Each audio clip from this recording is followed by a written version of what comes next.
o joio e o trigo, o MEB, Movimento Espírita Brasileiro, e o Espiritismo Kardecista. Eu vou colocar na tela, então, a primeira pergunta, que é do nosso companheiro Adriano.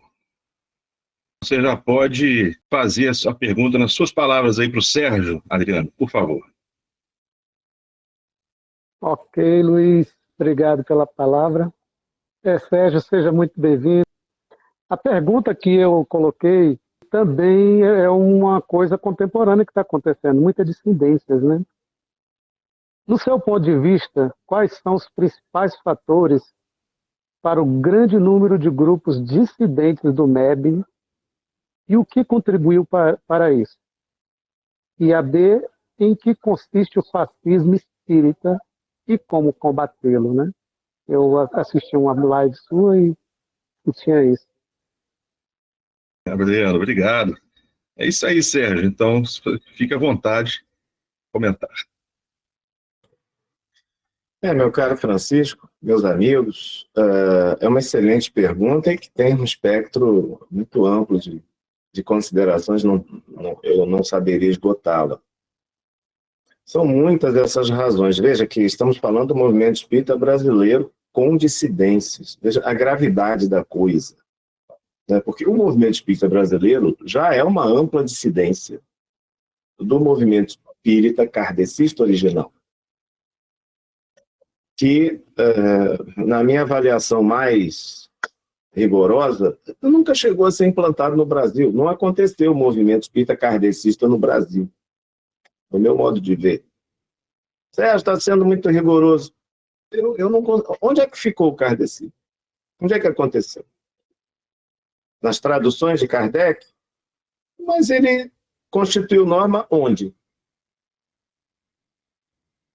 Onde essa referência kardeciana, conteudística mesmo, ganhou o amparo e a projeção de uma institucionalidade? Isso teria sido o ideal. Seria talvez o nosso sonho aqui, utópico, né?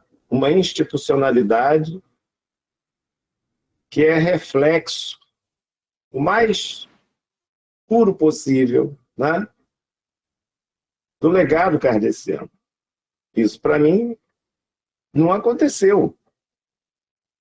A Federação Espírita Brasileira é a instituição espírita supostamente kardecista mais poderosa do mundo. Eu estou falando em termos patrimoniais, inclusive. É uma instituição milionária, seguramente. E vamos colocar isso bem claro. Não é uma questão... A sede espiritual lá da Catequese Brasil, Coração do Mundo, Pátria do Evangelho, não. Isso é tudo balela. Tudo. Ali é uma mitologia. Ali começa o fascismo espírita. Com essa sede suprafísica da Federação, o Anjo Ismael, o Brasil como povo eleito, no prefácio de Emmanuel, vamos trazer o jesuíta para consideração, porque ele fica escondido. Chico Xavier é o médium. Nós não somos aqui dos que criticam no sentido de dizer que o Chico não era médium, que não tinha espírito nenhum. A gente pode supor que era médium, sim. Há boas razões para nós considerarmos a realidade, né, a efetividade da mediunidade de Chico Xavier. Ninguém nega a faculdade mediúnica do Chico Xavier. Agora, nós sabemos, em termos kardecianos, que isso não é tudo. E daí que ele é médium? E daí que ele é um extraordinário médium? E daí é preciso analisar toda essa produção. Mas é o médium estatutário da Federação, vinculado justamente a essa produção. Brasil, Coração do Mundo, Pátria do Evangelho. Que consolida o famoso Pacto Áureo, né?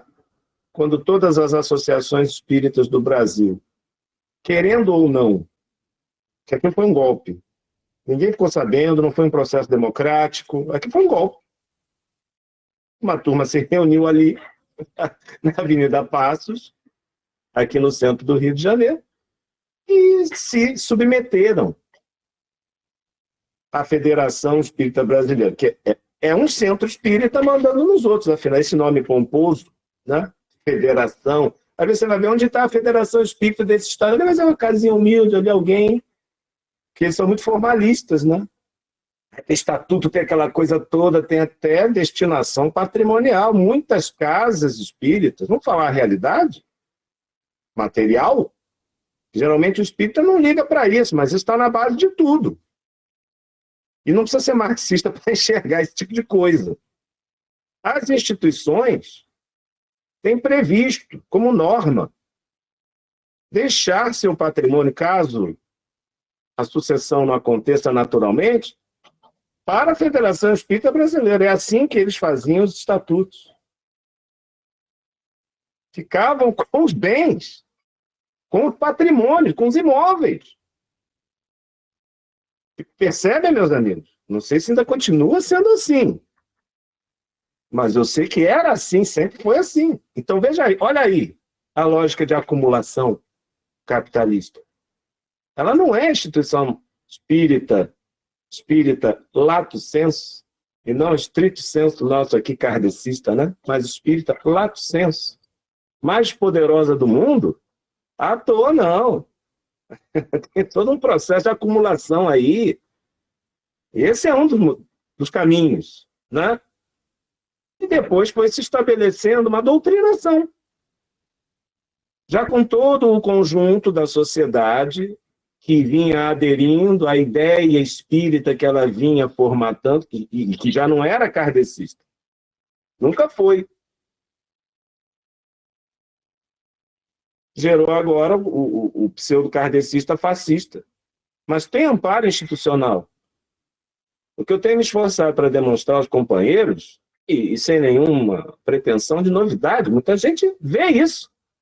Companheiros de longa data, antigos, certamente perceberam isso. Tem um amparo normativo para a coisa. Isso foi sendo... E ninguém coloca essas coisas, gente, em estatuto à toa. Isso tem uma arquitetura ideológica não é nem direita, extrema direita. Porque naquele momento era uma corte ao Estado Novo varguista. Uma ditadura sanguinária, cometendo crimes de lesa humanidade naquela... Eu sei que Getúlio Vargas é uma figura controversa, etc, etc. Tem um aspecto ditatorial, um aspecto democrático, não sei o quê. Mas naquele momento, sob esse regime, estavam sendo mortas pessoas sob tortura. Então você lança um livro fazendo a corte a esse regime, você se marca politicamente. E não se marca incidentalmente. É um item estatutário. Percebem? Estatutariamente. Então, quando eles dizem não temos nada com política, nós somos neutros, tudo mentira. E é uma instituição assim que, portanto, já que isso não foi retirado, está lá. Pode ser baixado a qualquer momento, agora, no site da Federação Espírita Brasileira. Está lá com o carimbo do cartório, assinatura do presidente, do secretário, etc, etc. O artigo 63 não foi retirado, está lá. Pacto Áureo é de 5 de outubro de 1949. Ora, o artigo 63 reza nos mesmos termos do Pacto Áureo, da ata do Pacto Áureo. Percebem? É norma esta postura. Podemos dizer aqui entre nós, que somos conhecedores mínimos, pelo menos das teorias de esquerda, fascista da Federação Espírita Brasileira. Ah, me processem. Eu vou lá e documento. Me diz o que é isso aqui. Está escrito que a prova é produzida por eles, não é por mim. O livro existe, é físico e é estatutário. E tem uma doutrina claramente exposta. Desde a primeira página, quando faz do Brasil um povo eleito, isso daí são tudo vetores emocionais. universo paralelo, para dizer a expressão autêntica da coisa que está em vigência, é um universo paralelo aquilo ali. O sujeito fica num mundo de fantasias e de autopromoção, de auto-incensamento. Eles são a salvação do mundo, a salvação do país, eles são a referência. E eles vivem nesse castelo construído nas nuvens. Isso é um item importante para a arquitetura do fascismo. As pessoas têm que se sentir motivadas emocionalmente e avessas a qualquer empirismo, a qualquer dado real. É tudo pautado em fantasia, em mentira. Ora, daí fazemos um link com o conhecimento espírita. Fazemos uma conexão com o conhecimento espírita. Vamos respeitar a língua portuguesa, né? Por que não, né? Fazemos um link. Fazemos uma conexão com o conhecimento espírita. O que é um mistificador? É um falsário. E o que aconteceu com o principal médium dessa nova religião?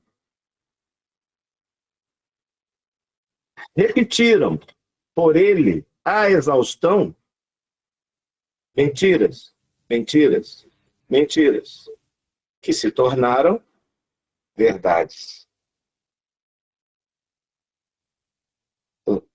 O que é isso aí? Não é o método do Joseph Goebbels?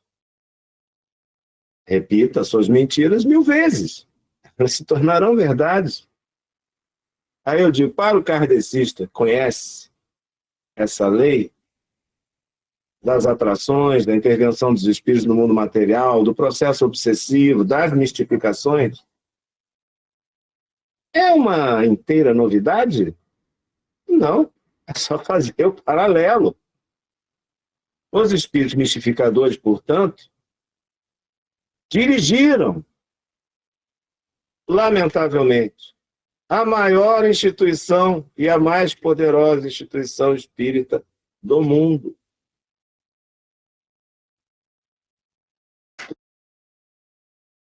Que exagero! Está no estatuto ou não está? Está no estatuto. Gente, eu repito, porque esta formalidade faz prova dessa tragédia. Lá no capítulo 30º, o livro elege, imaginem vocês, o capitalismo para promotor da concórdia universal.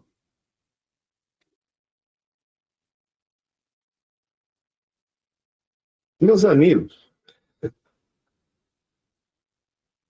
e destina os aparelhos de repressão, de segurança do Estado liberal burguês, que serve, portanto, ao capitalismo, aos adeptos da triste ideologia ou filosofia, acho que é a palavra agora, né? Do homem econômico, de Marx, etc. Ou seja, aos marxistas, eles são o alvo. Por que são o alvo? Assim como foram o alvo do Estado Novo. E este livro, psicografado por Chico Xavier, repito, é norma, é estatutário, é a exposição que deve ser posta em prática. Vocês percebem a seriedade, a gravidade, a tragédia disto? Então, estes irmãos em humanidade, em situação menos feliz, fazendo a defesa da extrema-direita política, percebemos claramente que não é algo incidental, um acaso. Isto é o efeito de um processo que foi sendo arquitetado, construído dessa forma. Claro que está imbricado nisso aí todos os elementos dos aparelhos ideológicos que na sociedade trabalham também para isso. Foi um casamento perfeito. houve um afastamento total da estrutura ético-filosófica do espiritismo, que não tem esses valores. Se religião. Não podia ser de Kardec. Certo? O espiritismo não é religião. Com culto, com forma, com rito, não é. Com liturgia também não. Ah, mas então não é religião. Ué, mas por que eu tenho que acatar a definição de religião desrespeitando a de Kardec? Para Kardec existe uma religião no sentido filosófico que ele estabeleceu, de comunhão de pensamentos, sentimentos, princípios, crenças. Não precisa de forma, nem de rito, não precisa ter uma igreja. E agora? Por que eu vou atropelar o Allan Kardec? Para quê? Por quê? Qual a razão? Porque os teólogos que definem a religião assim, assado, estão mais altos do que Kardec? Para mim, kardecista, não, jamais está, não. É mais religioso. Mais uma vez sendo atropelado também, quer dizer, bom, mas aí estamos falando agora de um lado da moeda, né? Que é a federação, que é essa hipertrofia do aspecto religioso que gerou esse misticismo insuportável e que oferece, sim, esse suporte, porque amparado por mistificações, pela repetição, a exaustão de mentiras que se tornaram verdades, ao fascismo espírita, atendendo a sua pergunta. Porque a estrutura é essa. Principalmente esse mundo calcado em vetores emocionais, apelo mítico. Olha, é o mito surrado do povo eleito sendo evocado por Emmanuel no prefácio do livro. E hoje sabemos, isso é a gênese do racismo, né? Esse sociocentrismo, racismo, tem muito a ver uma coisa com a outra. Porque se eu sou o escolhido de Deus, os outros não prestam. Porque se a minha sociedade é a sociedade ideal, as outras não têm nem motivo para existir. Todos têm. E preciso falar isso com muito cuidado, né? Porque até derruba o vídeo depois. Liberdade? Nós não estamos vivendo um tempo de liberdade, ao contrário. Eu estou falando e estou assim, né? Porque eu não quero que o vídeo seja derrubado, não quero, sei lá, que a gente seja. Em tempos piores até, que a gente seja preso. Que nos denunciem a nós, que afirmamos a nossa posição à esquerda. Isso aconteceu no passado. Pessoas que não ofereciam perigo nenhum. Meu caso de vocês, ninguém aqui pegou numa arma na vida, jamais. Certo? Ninguém. Não somos perigo para coisa nenhuma, porque o espírito, acima de tudo, respeita os deveres sociais. E a legislação vigente, até discordando dela, vai criticá-la, vai lutar para mudá-la, mas vai respeitá-la.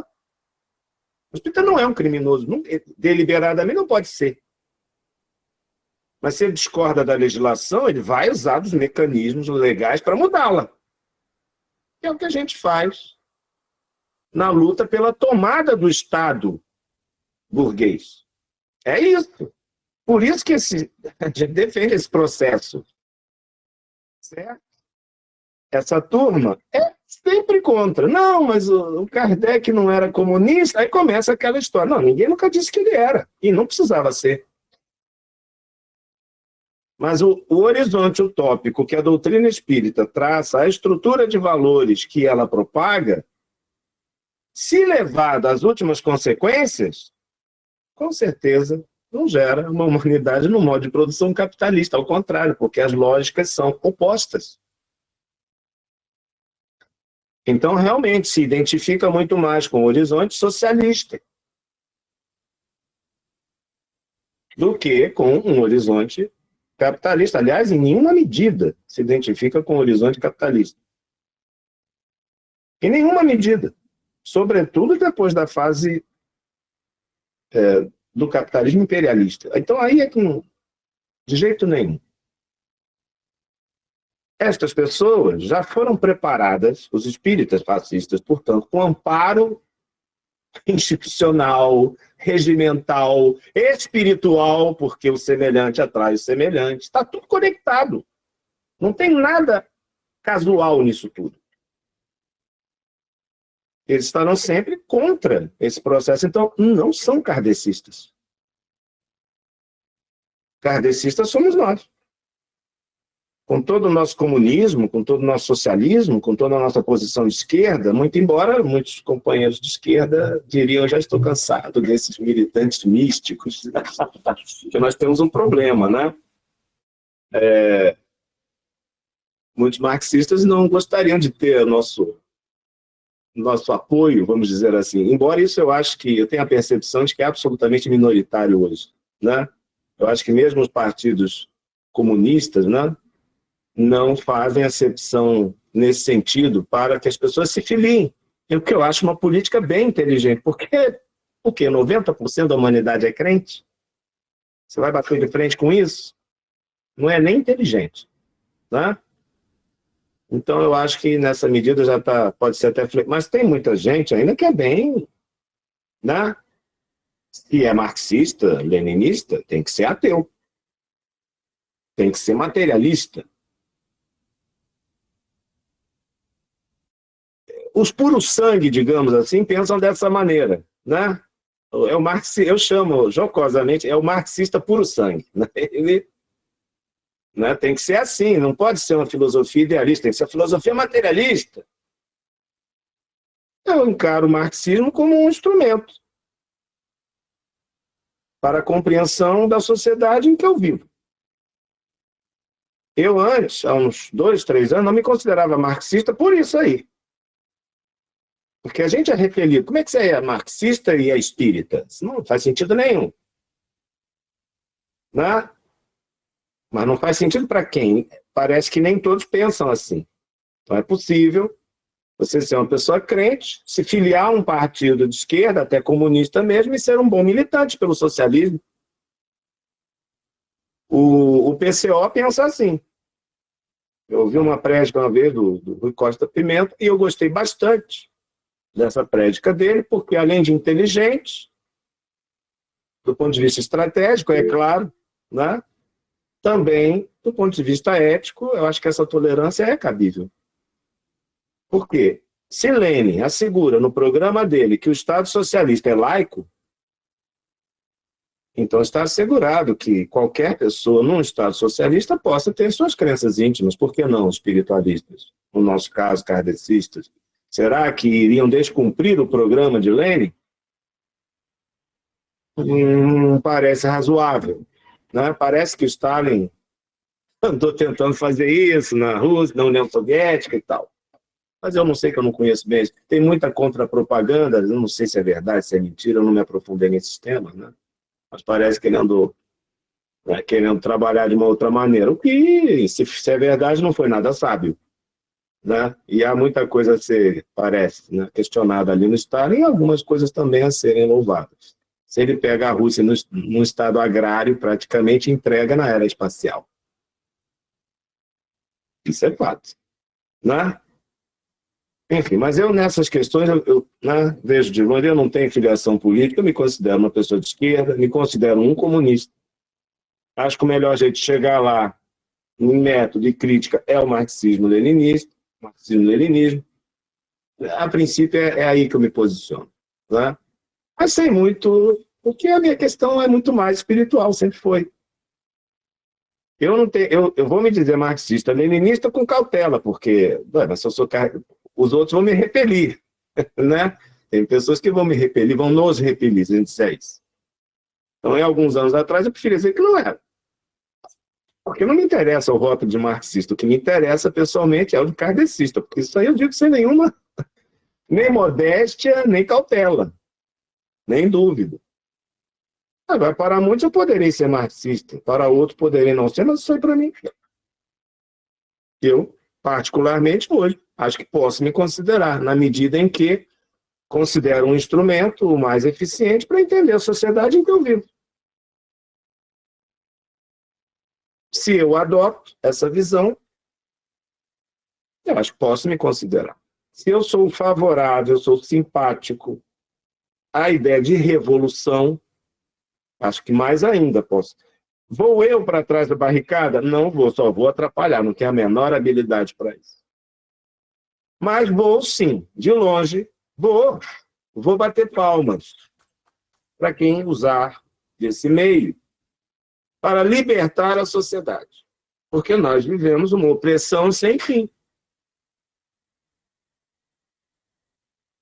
Então, esse papinho de, é violência, não sei o quê. Bom, aí eu sempre lembro daquele caso. Estou me estendendo demais, já estraguei tudo, mas, enfim, deixa assim mesmo, né? Paciência. Do Kardec dando o apoio de providência, não é isso? Às revoluções sociais e morais. O pessoal, não, é a moral. Não, moral é muito importante, espiriticamente considerada, não como estereótipo aí para julgamentos, né, de uns pelos outros. O sujeito vive enxergando a trave, não enxerga a sua trave, né, no seu próprio olhar, mas enxerga o argueiro, né, na trave no olho do seu companheiro, não é assim? Essa moral não interessa, isso aí é hipocrisia. Mas a moral espírita, amparada pelo autoconhecimento, nenhuma sociedade pode prescindir disso para melhorar. Rosa Luxemburgo refletia sobre isso, né? Que pessoas devem manter a revolução depois dela feita? Então, socialistas preguiçosos, socialistas mau caráteres, socialistas né? Que não se interessam pelo estudo, que não... Como é que o Estado revolucionário vai se manter? Cai. Isso aí tem a ver com a ideia do Kardec, embora não seja necessariamente revolucionário, mas como é que a sociedade vai se manter em conquistas se elas não estiverem amparadas num tipo de homem que as suporte? Eu acho que o erro é pensar, né, que uma coisa prescinde da outra. Temos que mudar o homem, mas temos que mudar a sociedade também. Que é a questão dialética, né? Não adianta o sujeito carimbar seu passaporte para Júpiter, salvar a sua alma, né? E adeus mundo cada vez pior. Isso não se reflete, não se impacta nos mecanismos sociais, nas estruturas sociais, para até criar um mecanismo aí virtuoso, né? Porque a doutrina prevê isso. Mas o espírita fascistizado jamais vai ver isso. Ele não enxerga essa parte. Vai sempre recortar o Kardec com prejuízo para o próprio Kardec. E esse é o principal fator da dissidência. É a falta de respeito e de visão ao Kardec.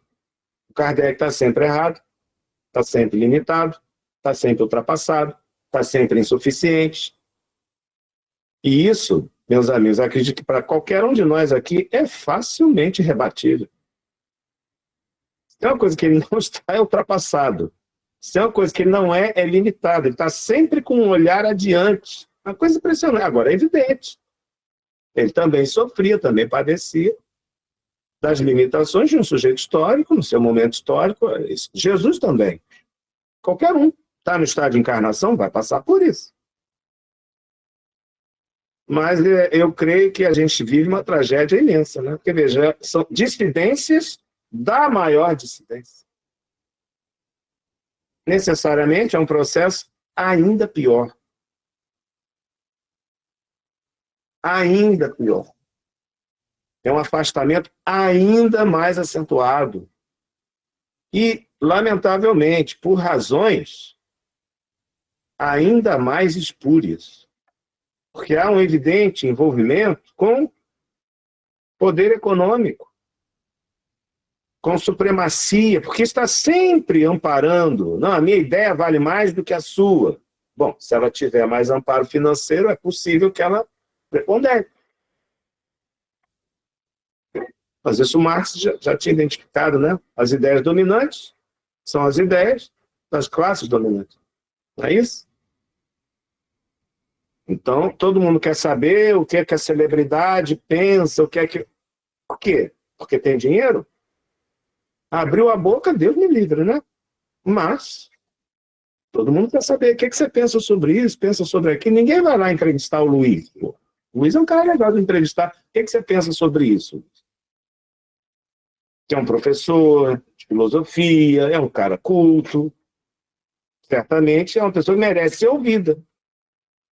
Não, mas ele prefere ouvir a Baby, sei lá das quantas, porque tem mais likes, tem mais dinheiro. Mas isso aí é a sociedade que ele está vivendo, da mediocridade. E, lamentavelmente, a esquerda padece disso também. A esquerda tem todo um lado medíocre, podre, que amesquinhou completamente essa luta legítima pela libertação dos povos e que acaba servindo ao capitalismo, ao imperialismo. E todos esses espíritas fascistas, porque são fascistas, eles podem não saber, mas eles são. Porque eles vivem nesse mundo paralelo, eles se julgam à medida da verdade, eles votam nos mesmos candidatos que os movimentos neopentecostais. Aqui no Rio de Janeiro foi sensível isso, quando houve Freixo e Crivella. Né? Não considero Marcelo Freixo o meu candidato ideal de esquerda, mas votei nele sem a menor dúvida. Mas quem é que venceu mesmo? O Bispo Crivella, que é a pior prefeitura de todos os tempos aqui. Nem a Conlube funcionar para recolher lixo. Pior prefeito de todos os tempos, disparado, foi o Crivella. Só que ele geriu o segundo orçamento da União, que é a cidade do Rio de Janeiro. O primeiro é São Paulo. Então, e os espíritas, dizia eu, votaram no Crivella. Pelos bons costumes. Contra o comunismo. Marcelo Freixo comunista, imagina, né? Que isso? Nada que ver. Mas aí você defende a legalização, ou a liberação, enfim, se preferirem, né? Da maconha, do uso de maconha. Ah, pronto, acabou. A pauta de costumes, né? Isso é o fascismo também. Vejam a estrutura moralista e geralmente amparada no mundo fantasioso. No mundo em que ele é o eleito, é o melhor, é o ideal, é o perfeito. Qual é a natureza das críticas que atingem o Marx predominantemente? Por sua obra, erros na estrutura do seu pensamento, mas nem sabem o que é isso. Eles dizem que é porque o Marx era um cara imoral. Eu digo, mas como assim? Ele teve um filho fora do casamento. Eu digo, foi uma noite mal dormida. Entendeu? Isso não atinge a obra dele absolutamente nada. Aliás, ele sofreu por isso, não sei se você sabe. Ele sofreu bastante por isso, porque é um ser humano, também tinha estrutura de culpa. Ele não era um psicopata, mas também era imperfeito, né? Fazer o quê? Certo? Eu acho que ele morre, 1 ano, 2 anos depois da sua amada Jane. Ele não aguentou. Não é isso? Ele era apaixonado. É um caso lindo, né? O Marx e a Jane, é uma coisa linda, maravilhosa. Ele não aguenta. Mas qual é a crítica das pessoas? É essa, a crítica moralista. Não é uma crítica estrutural à obra da pessoa. É uma estrutura de pensamento fascista. Porque eles usam do moralismo. Falam moral, mas é o famoso moralista sem moral. O fascista é um moralista sem moral. Percebe, meus amigos? Então, o movimento espírita é uma tragédia em todos os sentidos. Mas eles acham que os obsidiados somos nós, né? A gente não sabe o que está falando. Porque eles são infensos aqui aos dados.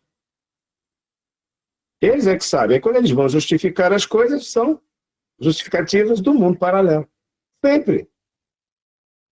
Nunca tem base em nenhuma realidade, sequer da realidade que nós podemos chamar de realidade espiritual.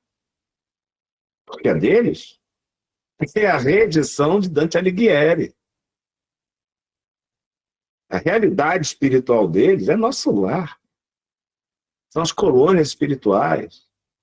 É comida, bebida, moradia, estrutura de trabalho em fábricas, todo aquele mundo espiritual reproduzindo as necessidades do mundo físico.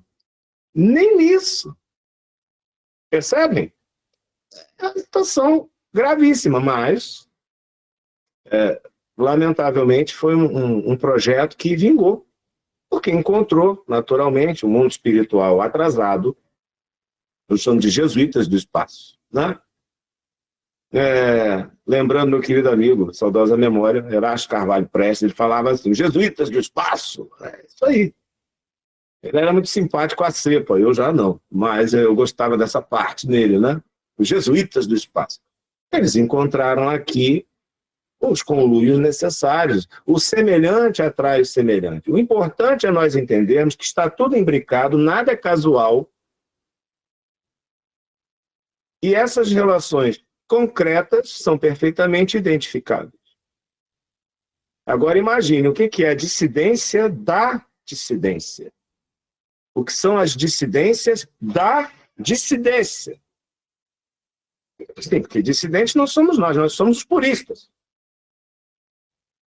Nós é que sofremos a dissidência deles, historicamente. Eles é que são dissidentes de Kardec. A partir do rustenismo, que foi a principal dissidência. Outras havia, mas o rustenismo conseguia sintetizar o pensamento praticamente todo. E qual era o núcleo principal? Kardec é um ditador. Kardec é autoritário. Kardec não dá voz, não dá vez a ninguém, porque o seu critério é absoluto. Tudo injusto. Kardec partia para o debate. A revista Espírita era publicada religiosamente todo mês, com dezenas de páginas. E não tinha inteligência artificial para escrever, não tinha Word for Windows. Era ali, pena de ganso? Não, caneta tinteiro talvez já, né? Não sei. É um processo artesanal. Capacidade desse homem. Gente, agora isso extenua, né? Que o ato de escrever milhares de páginas para uma pessoa que tinha uma saúde frágil como o Kardec, sem isso, disse o Espírito da Verdade, né? Viverias muito mais tempo. E, de fato, ele parte com 65 anos incompletos. Enquanto Pietro Baldi fica escrevendo um monte de merda até quase 100 anos de idade. Esse é o mundo que a gente vive. Fazer o quê? Provas e expiações. Mas Kardec não precisava de mais tempo. Já estava de bom tamanho, já dá um trabalho danado. E deu o tempo suficiente de que todas as melhores instruções serão desprezadas e falseadas. É o que vem sendo feito. O Espírito da Verdade disse isso. Está lá na previsão que ele registrou. O que faz o movimento espírita brasileiro? Cumpre. O que fazem os dissidentes do movimento espírita brasileiro? Porque nenhum está promovendo dissidência para voltar a Kardec. É para piorar a situação. Né? Todos aí. Atitude de amor, esse movimento todos aí. Tudo parte do princípio que o Kardec, coitadinho. Né? Tadinho do Kardec. Mas nada é casual, é isso que a gente tem que entender. Tudo isso é um processo perfeitamente arquitetado. Tem direção para isso aí. E não é uma direção espiritual benévola lá do Anjo Ismael, porque isso é tudo um bando de mistificadores. E, lamentavelmente, são cultuados por essas pessoas. Né? Até, para terminar, mais recentemente, tivemos aí um ex-presidente da federação, que tem a patente de brigadeiro. Acho que o sobrenome é Godinho, não sei o primeiro nome. O presidente da federação estava lá, entre os militares do Bolsonaro. É só sair na foto? Não. Isso é uma identidade. Afinidades eletivas. Aliás, rusterista. Sempre. Rusterista.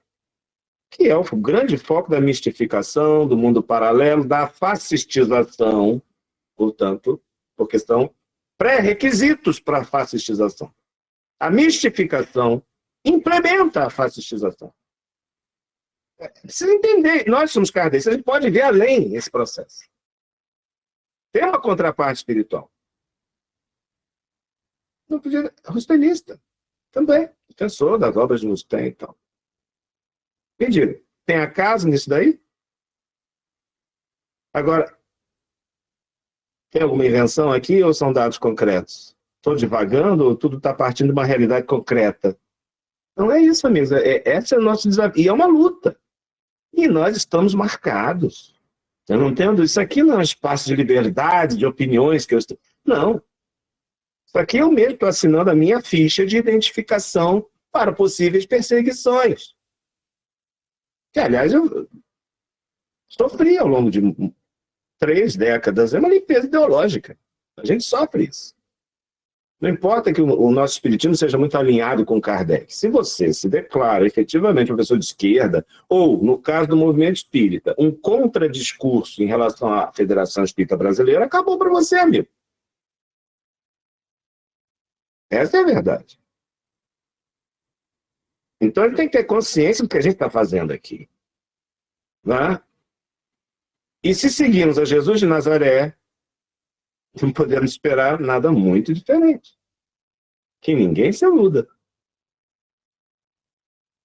Eu espero que nós não cheguemos a tempos tão obscuros como aconteceram, não é? Mas está faltando muito no Brasil? O presidente Lula ganhou por menos de 1% a eleição. O governo não vai bem. Nós sabemos disso. Né? A gente segura as críticas porque a gente sabe que a opção é a barbárie, né? Eles estão aí. Só mudou de cheiro e de uniforme, como dizia o Renato Russo, né? O terror continua. La Maison de Dieu. Letra sensacional do Renato Russo, né? Não é para qualquer um ouvir, aquilo é muito deprê. Né? Tem que ter estrutura. O terror continua, só mudou de cheiro e de uniforme. Né? Agora a gente poderia até. Acho que não estão nem mais tendo o trabalho de tirar o uniforme. Olha aí o punhal verde e amarelo. Essa gente é cria da ditadura civil-militar brasileira instaurada em 64. Defendida ardorosamente por Francisco Cândido Xavier em rede nacional de televisão. Que também não foi incidental. Ele não fez a corte ao Estado novo-varguista como médium de Brasil. Então, gente, é um processo causalista. Não tem nada casual nisso aí. E do ponto de vista espírita, semelhante atrai semelhante. Que mundo espiritual fica à volta dessas pessoas? Os Goebbels do além. E eles têm basicamente as mesmas doutrinas. Não divergem muito. E todas opostas a Kardec. Então, para mim é muito claro e eu acho que os principais fatores estariam aí. Né? Eu acho a sua pergunta muito importante e difícil de responder, né? Eu espero que eu tenha contribuído um pouco. Né? Bom, Sérgio, com certeza. Quer comentar, Adriano? Sérgio, muito obrigado aí pelas respostas.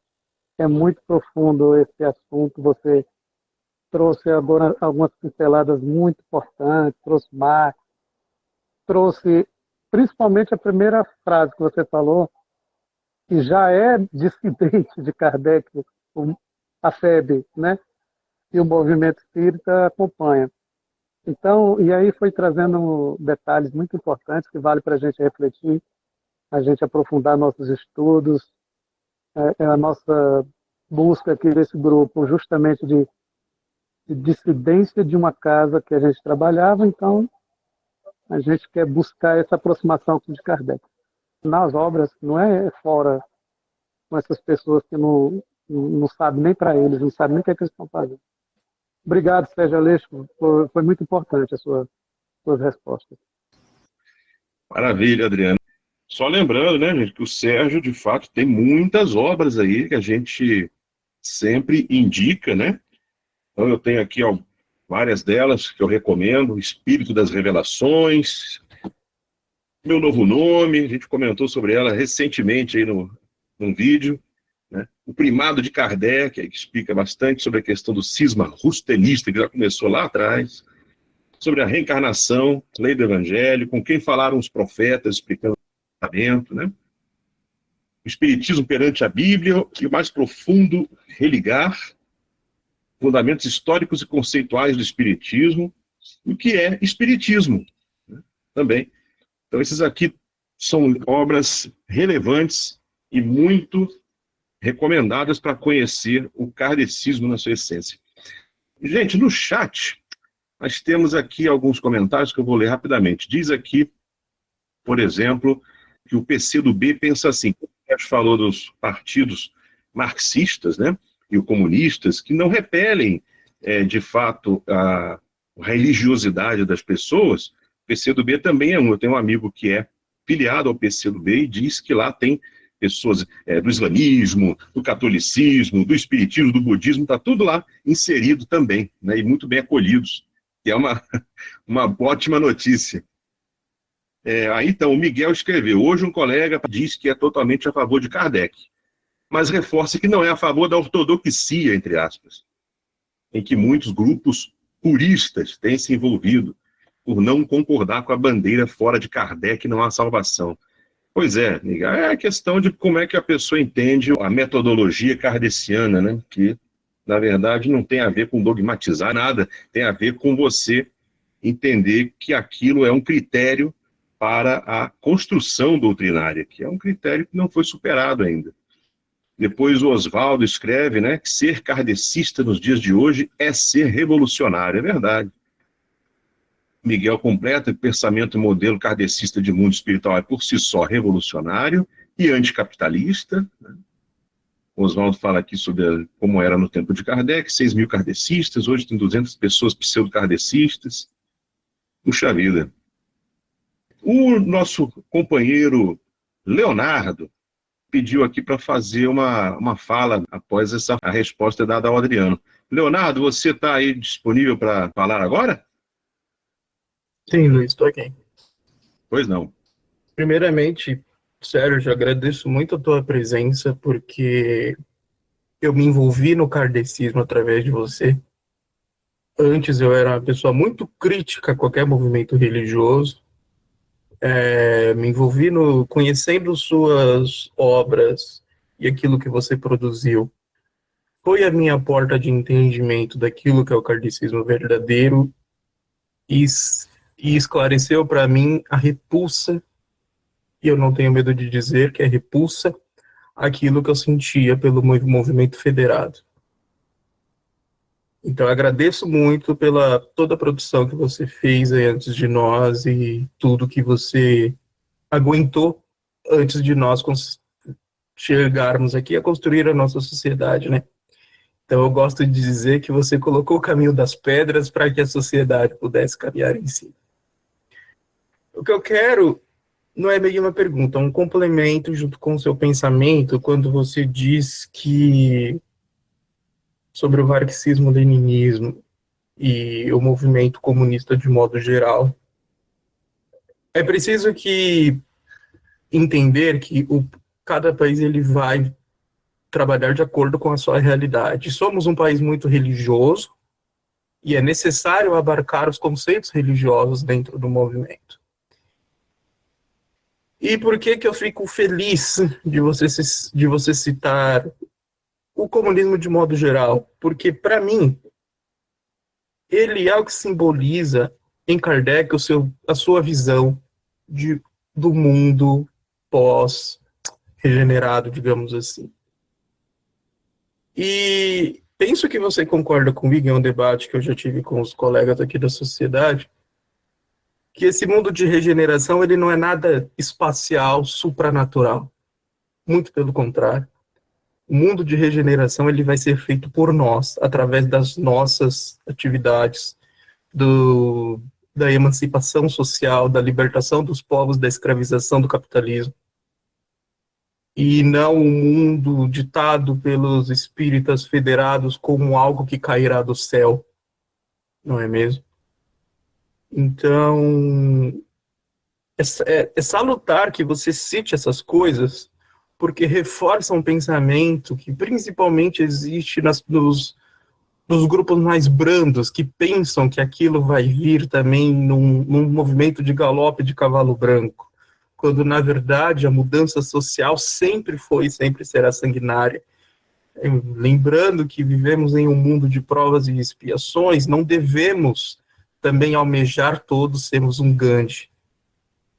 Afinal, não existiria Gandhi se não existissem as guerrilhas tomando tiro por ele na Índia, né?